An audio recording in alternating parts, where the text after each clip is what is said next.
I'm Andrea Giles, and you're listening to the Heal from Infidelity podcast, episode number 165, Escapism and Infidelity. Hello, and welcome to the Heal from Infidelity podcast, where courageous women learn not only to heal from their spouse's betrayal, but to become the boldest, truest, most decisive, and confident versions of themselves ever. If you know there's more for you than the life you're currently living, but don't quite know how to get there, you are in the right place. Stick around to learn how to create a life that will knock your own socks off. Is it possible? It is, and I'm here to show you how. I'm your host, Andrea Giles. Are you ready? Let's dive in. Hello, everybody. Welcome back to another episode. So glad you are here. I hope that this episode finds you feeling a little more healed, a little more settled, a little more calm than you were maybe last week. Progress. It's about progress, right? Not about the destination. We hear that. It sounds cliche, but it's true. It's about growing and feeling ourselves expand and getting better, not about arriving somewhere. All right. Before I dive into this episode today, I want to let you know, those of you who listen to this right around the time that it comes out, that I am going to be having some pretty fabulous Black Friday specials going this year. I have never done this before. It's a first time. And the topics of things that I'm going to be offering are going to be very, very applicable to you. You will want to go check those out. If you are not on my email list, get on it. If you are not following me on Instagram, get on it. I am the Infidelity Coach on Instagram, and you can go to my website, andreagiles.com, to opt into my email list. You want to do that just to be the first to know about when these Black Friday specials drop. They're going to be pretty awesome and powerful and things that you are going to want. Okay. All right. Today we're going to be talking about escapism and infidelity. Why does this topic matter? It matters a ton because it gives some understanding to what people are doing when they get involved in infidelity, why people do it, how it shows up, and how it shows up even for you, the one that was betrayed. Okay. And some of you listening are the one that did the betraying. And I hope that you can understand more about maybe what happened for you. The more you understand, the more you can decide how you want to deal with things going forward, broaden your skills to not go back and repeat the same things twice, right? All right. What is escapism? Escapism is basically the act of avoiding reality or of avoiding difficult emotions through distraction or fantasy. Okay? Distraction or fantasy.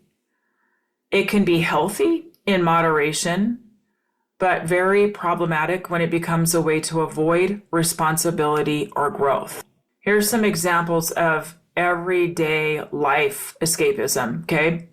Everyday life escapism would be like binge watching TV, excessive work, like really like not knowing when to stop to try to escape from other things, substance use, even things like binging books, reading books, and escaping from your children, escaping from intimacy, escaping from things that need to get done. Why escapism can be so tempting is because it allows us to avoid doing or feeling something that we know will be difficult, something that we don't necessarily want. This piece of avoiding reality is really, really important. So let me give you an example, okay? Let's say that it's a husband and wife, and both of them have jobs, and they also have children, and they are in the hustle and bustle and grind of raising children, hauling them all over tarnation for the things that they're involved in, doing your job, doing it well, climbing the corporate ladder, or if you're a business owner, growing the business, whatever it looks like for you. And over time, you recognize resentments within yourself. You recognize coping strategies that you feel that you practice with your spouse because you know that whenever you bring certain things up, it turns into a fight. and you have very little time together without children. And so you want to avoid the fight. And you also feel resentful because you aren't talking about the things that really matter to you. And so you go into this escapism and keep yourself very, very busy. Some things that I've heard clients say before is getting really involved in, for example, volunteer work. It looks really noble, right? It looks really noble. You get a lot of accolades for it. Look how wonderful you are. Look how much you give. Or into certain projects, right? And again, a lot of validation can be given in some of these things. It can feel really good. But where my clients are onto themselves is where they look at how much they poured themselves into that thing to avoid looking at the thing that was the most painful, which was their relationship. Now, for my people, my listeners who were unfaithful, often what happens is you go to a place of distraction and very similar, thinking resentful thoughts towards your spouse. It's not at all how it used to be. It's not at all how I thought it would be. She or he doesn't want to be with me. They're so disgusted and annoyed with me all the time, or they never make time for me. They're always too busy for me, whatever it may be. And scrolling through your phone and checking up on old people that you knew, maybe old relationships, and like checking on them and maybe sending them a DM and remembering how that felt 25 years ago to be involved with this person or to have something new, something exciting and new, and going to different sites and putting feelers out for anybody that's going to give you attention, or getting attention at work by somebody, getting attention and having them think you're really amazing. Look how amazing you are. And then going, gosh, I wish my wife or husband thought that of me. I wish they thought I was awesome. I wish they had the same excitement for me that this person does. And suddenly they are roped into this world of either distraction or fantasy. It can go either way. It can go both ways. Now, sometimes it's distraction because it just feels really good. If it's a quick dopamine hit, but there's no real intention to long-term be with this person. It's more truly a distraction. It's taking our eyes off of the thing that actually needs the hard attention, the work that needs to get done, by doing this other thing that feels way more satisfying. It's just a distraction, just a fun little thing that very likely got out of hand, that this thing that was supposed to be nothing and just a distraction and just something kind of fun and flirty turned into this thing that had the intensity to burn the whole relationship to the ground. The main relationship, the one that you're distracting yourself from, turned it into this massive thing that you had no intention of it being. Fantasy is where sometimes it's around like thinking that maybe I can leave my spouse and be with this person and they're going to be so much better and it's going to be so wonderful and all my problems will be solved. And this person gets me in a way that my spouse never has. And they see me and they understand me and they get my heart and they know me and they give me the benefit of the doubt. And it's just going to be wonderful. And we're going to make this life together. Why is this fantasy? Because it rarely, if ever, goes this way. That oversimplifies so many things. It oversimplifies getting from point A to point B, the infidelity being made known, first of all, dealing with the fallout, dealing with legal fallout, dealing with children fallout, dealing with your spouse being horrified and betrayed and hurt and going, oh crap, I didn't realize the impact. I didn't realize how big this was going to be. That's part of the fantasy, part of the delusion. Now, when can it be healthy? It can be healthy when it's something that does not have a massive impact on the other person. I will say, from my point of view, with my own values, and this is something that each of you needs to take stock of, okay? From my own values, from my own point of view, for me, for my marriage, it's never okay, not ever, for my husband to be engaged in flirty conversations with anyone, not even innocently, because it all starts out innocently most of the time. Like, it's never okay. That is never an option of where he can go without violating my trust. And the same for him. It goes both ways. Now, If I am feeling like I need to escape for whatever reason or feeling frustrated, for me, what that looks like sometimes is going to the gym and working out, or going on a really long walk, or watching a show, or reading a book, or going and doing something with a friend, or talking with a friend, right? These can all be things that can be distracting, but sometimes the distraction helps me kind of shore up the reserves that I need to go face the thing that I need to face. Okay? It's going into this place of getting strength so I can turn back and face the music and face the hard conversation or the thing that I want to say or the thing that I want to ask, right? This is where it can be healthy. It becomes a problem when it becomes a way to avoid responsibility and to avoid growth. That's when it becomes a problem, where it's not going to these places to shore up your own courage, to get back in yourself grounded, and then turning back to deal with your responsibilities, to say the things that you want, to ask for the things that you want, to shine a light on things that are not working well or that you want more of, okay? Now, escapism and infidelity. Affairs can serve as an extreme form of escapism. Why? Because it's avoidance of the relationship challenges altogether or of personal struggles, okay? This is not just relationship challenges. This is a really, really important point. So much of the time, my listeners, you, my clients, will think that if somebody had an affair or was unfaithful in some way, then the other person surely had something to do with it. They drove them to it. They were not giving enough, or they never communicated well enough. Maybe the communication was terrible. Maybe they had grown apart. Maybe there were all kinds of problems. But here's the deal, okay? Each person is responsible for the things that they need, the things that they want. And if we are going into a relationship to avoid not just relationship challenges, but our own personal struggles, it's a problem, okay? Infidelity often happens because of personal struggles that have nothing to do with the partner. So for those of you who are thinking, I wasn't enough. If I was enough, he would never do this. It's such a lie. It is such a lie.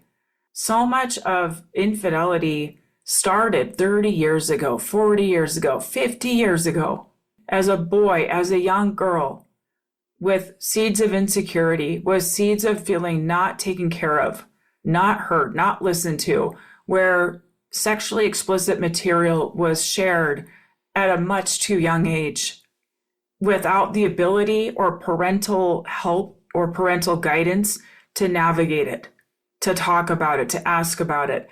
These things create seeds that sometimes do not show up for 50 years, 40 years, 30 years. Okay? These are personal struggles. These are personal struggles. These are hurts that this individual has never had the tools or skills or fortitude to go dig in. And often what is revealed in infidelity is it is time to face the music. It is time to understand why I do these self-sabotaging things and go do the work of the personal struggles. It takes courage, it takes integrity, but that's going to bring a much safer version of yourself to the marriage. Now, for my clients who were betrayed, same thing around the personal struggles. The relationship challenges might have been there. And then the infidelity occurred.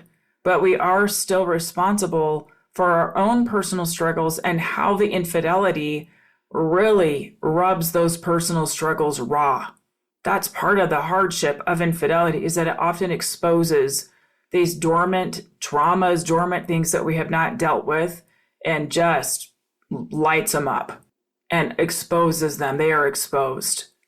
And we still have to deal with them. Another extreme form of escapism is seeking an idealized version of oneself or life. Okay, this ideal version, this really pie in the sky, ivory tower, my relationship is better than everyone else's, I am better than everyone else. There's a lot of grandiosity in that, thinking that you are entitled to more than other people, that you should have more than other people. And often this can create problems, because if we are thinking that we should be treated a certain way by our spouse, but we are not giving it back. That is such entitlement. To not ask for the things that we want, not ask for the things we need, but still just expect it because I should be given this. The world owes me this. And then when we go and have somebody that's like, I'll do that, I'll give you that. You scratch my back, I'll scratch yours, right? Then it's giving this fantasy that you can have everything with this other person and that you're just wrong with the wrong person. When in reality, there's nothing wrong with the person you're with. You got to get to work and fix the relationship. This is the work of relationships. And what happens most of the time is that fantasy starts to wear off, reality sets in, and many of the same problems just resurface just with another person. They're still the same person. The problems are still the same, maybe slightly different because it's someone new, but we tend to attract the same kind of relationship patterns until we deal with them. So escaping into another relationship is not going to fix anything. It might feel great for a little bit, and then those things will just resurface once again. Now, why do some people go to this extreme level of escapism? Often it is for psychological reasons. Unmet emotional needs might feel really empty, might feel really hollow within themselves in the relationship, might be really afraid of conflict or of confrontation. This is a big one. You might have a desire for a fantasy world where life feels simpler or more exciting, where it feels like everything just clicks, everything just works better. Everything works better. Intimacy, communication, I can tell them anything, okay? I promise you this is fantasy. It's fantasy. How we really know what we got is when we start running into problems and see how we deal with those problems, because every relationship has them. Every relationship has them. I'll give you an example. I have a client who over years in a marriage got stronger and stronger and more independent, pursuing high level things, high level education, high level jobs, high level, and really receiving accolades for that, being really successful. And the spouse, rather than growing themselves and being proud and being excited, was threatened by this person's success. And somebody comes along, and this person is successful in their own right, but somebody comes along that listens to the woes of the big bad wife and how controlling or how overbearing or how she's just always gone, and she asked me to do this and that, and she never used to ask me to do anything before. And then suddenly this person is feeding right into this and giving all this attention and accolades and, oh yeah, that's not fair, you shouldn't have to do that, and joins them in the fantasy. This is a real situation that I'm coaching right now, okay? It is heartbreaking, and it's part of the heartbreak is that fantasy is going to crash and burn because the problems within this person, the personal struggles are still there. The insecurity, the feeling of not wanting somebody else so close to him being more successful than him, right?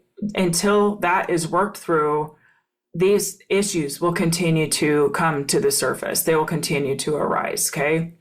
Now, let's talk about the impact of escapism on relationships, okay? It creates more disconnection and harm. Absolutely, there's a betrayal of trust, a betrayal of intimacy.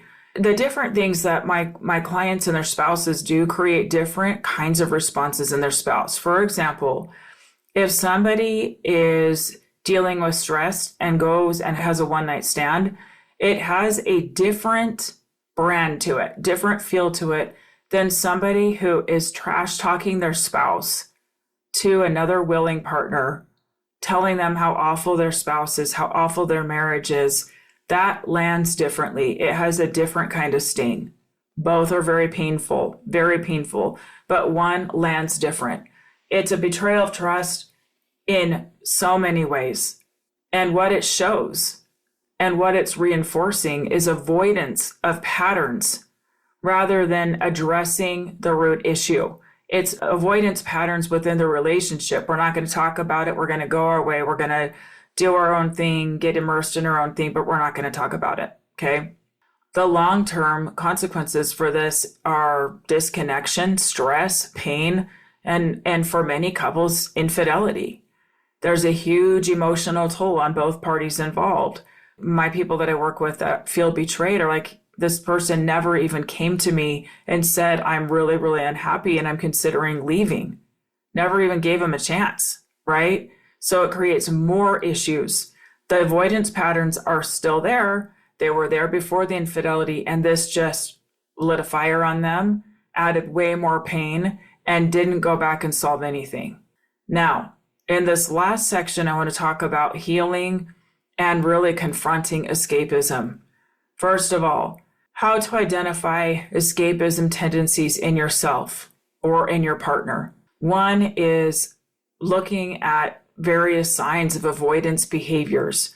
When it gets hot, like when a button is pushed and you feel your heart rate rise and you feel maybe triggered, you feel frustrated, you feel angry, threatened in some way, where do you go? Do you go to the defense and attack, or do you withdraw and avoid? Look at that within yourself. It's going to show you a lot about where you go. Do you lean out or do you lean in, or do you become apathetic and act like you don't care at all and numb out and go get busy doing all kinds of things to avoid even the pain of it? Like, I don't want to feel any of it, so I'm just going to go drink myself silly or binge this thing silly so that I don't have to think about it, right? Identifying escapism means also really being honest with yourself. Like, where do I go? What do I do? How do I hide? How do I hide from myself and from my own pain? How do I avoid my own pain? How do I avoid seeing myself? How do I avoid when I see the pain in this relationship? What do I do? Or what did I do in the past, and what am I willing to do differently now?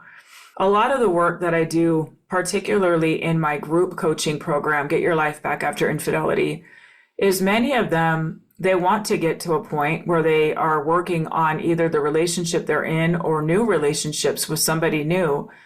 And many of them, what the coaching is around growing their ability to really understand their pattern before the infidelity, to really see, how was I showing up? How was I diminishing myself? How was I keeping quiet? Or how did I use overbearing behaviors to try to sound the alarm that we're in trouble? And those were not effective.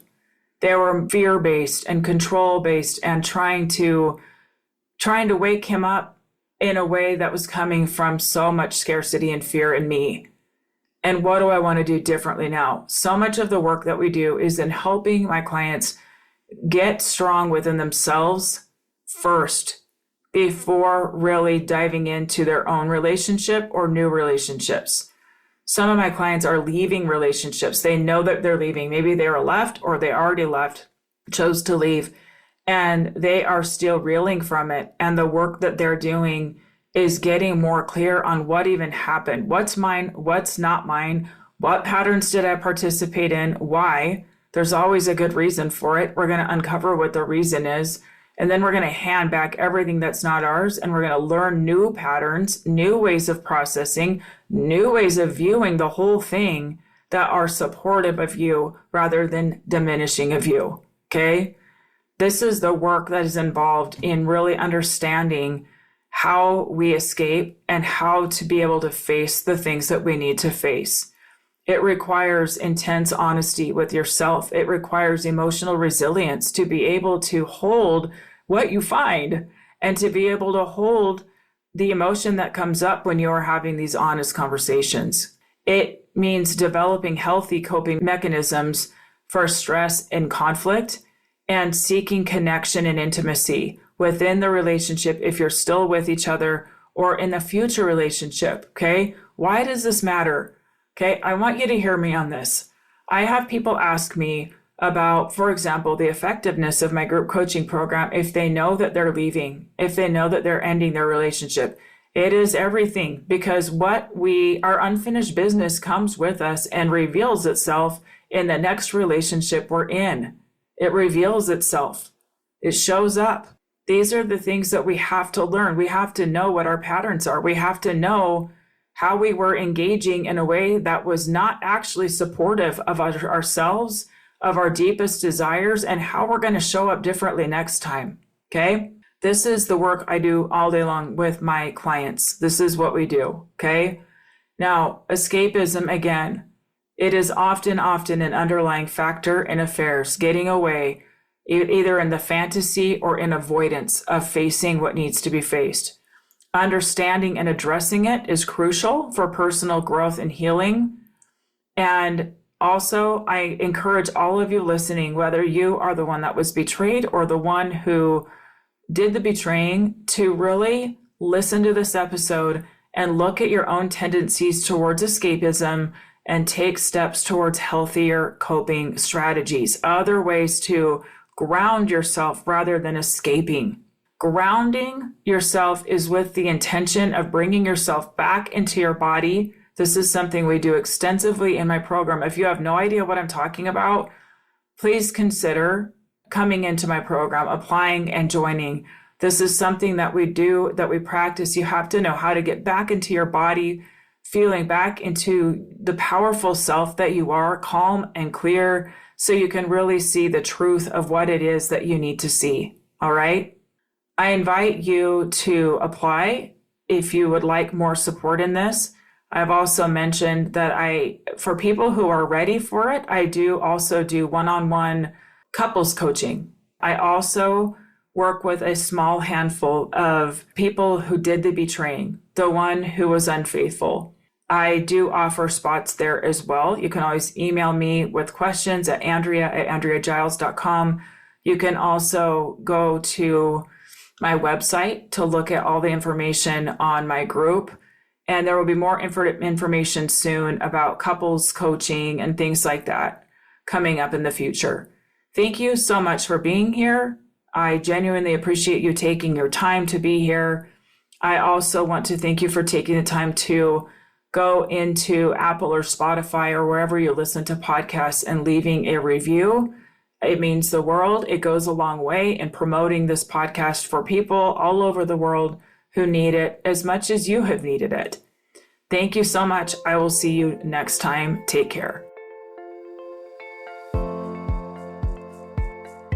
Thank you for listening to the Heal from Infidelity podcast. If you would like to be kept in the know about upcoming free classes, new podcast episodes, and other ways of working with me, go subscribe to my weekly email. You can subscribe at andreagiles.com/lies-about-infidelity/. Again, it's andreagiles.com/lies-about-infidelity/.